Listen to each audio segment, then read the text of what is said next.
Hey, this is Glenn from Human37. Wanted to make a hopefully short and snappy video on a very specific topic, which is conversion windows in Mixpanel funnel reports and how to actually figure out what makes sense for you.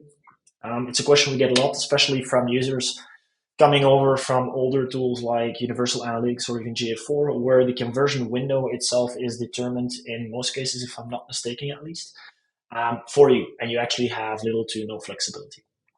Um, We've built this very short funnel, product added to purchase completed. And what we're saying is the conversion criteria is actually 30 days. What does that mean in our case?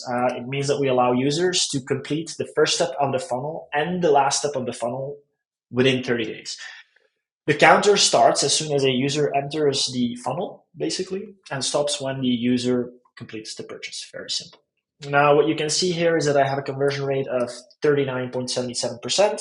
If I would reduce that conversion window to 7 days, I'm asking users actually to convert faster, or I'm analyzing results for users who were able to convert in that time or not able to convert in that time. But basically, what I'm asking is show me all the users who entered this funnel and show me the results with a window of 7 days rather than 30.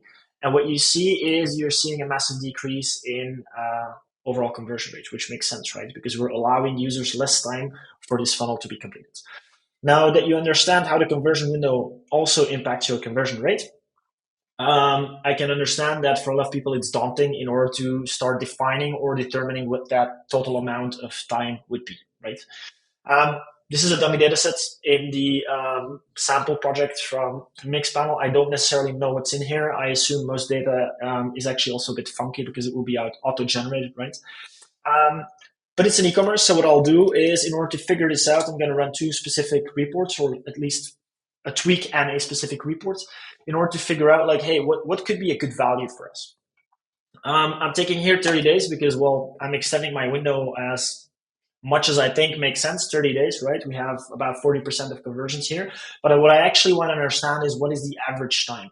By the way, this is for e-commerce. If you're in SaaS or anything that is snappy, like sign-up funnels, etc., you can go all the way down to seconds, right? You will see that my conversion rate, if I apply this, will be absolutely crushed, right? So we're not going to do it here because it doesn't make any sense for the type of business we're in. This is e-commerce. So let's assume that decision making lasts longer, and our objective is still okay if we talk about this. What I'm going to do here is I'm going to actually click into the gear, and I'm going to ask for, it was actually on already, the average time from the first step. By default, it's not on, but I was clicking into this report earlier, so I've turned it on.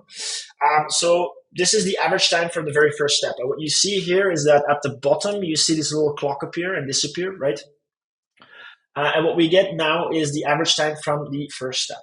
In our case, the average time from the previous step and from the first step are the same because I only have a two-step funnel, right? If you would add more steps, you would see that there's a difference. But what we're interested in is the average time from the first step, and we see that in our case, it's 11.7 days. That means that on average, for the people who convert within 30 days, or the total amount of conversions that we get within 30 days, the average for them to be completed, or an average conversion is completed within 11.7 days. That's what we get. So it kind of gives us an indication already.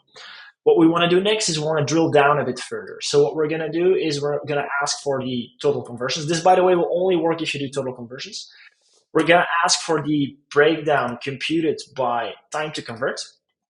And instead of doing funnel subs because it's all funky, what we're going to do is actually we're going to ask for a bar chart. Basically, this allows us to see the distribution of all these things, all these conversions, right?